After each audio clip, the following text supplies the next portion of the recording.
I am Deputy Chief of Air Staff Operations. I'll pick up from where I left day before yesterday. PAF versus IAF, 6-0. In a historic development, Pakistan Air Force has claimed a clear and resounding victory over the Indian Air Force in recent clashes, with Air Vice Marshal Aurangzeb Ahmed confirming a 6-0 scoreline in favor of Pakistan. According to the Air Vice Marshal, the Indian Air Force launched drone strikes in civilian areas, prompting a swift and calculated response from Pakistan. The PAF not only intercepted these attacks but also successfully destroyed multiple Indian military installations and aircrafts.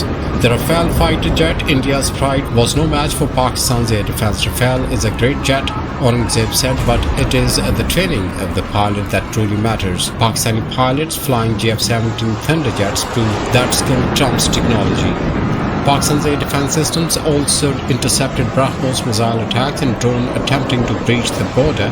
Every Indian drone was detected and taken down with precision, ensuring zero civilian casualties on the Pakistani side. Pakistan Air Force utilized its full spectrum of capabilities with professionalism and restraint, from taking out S-400 systems to surgical strikes on command centers in Pathankot, Adhampur and Udhampur.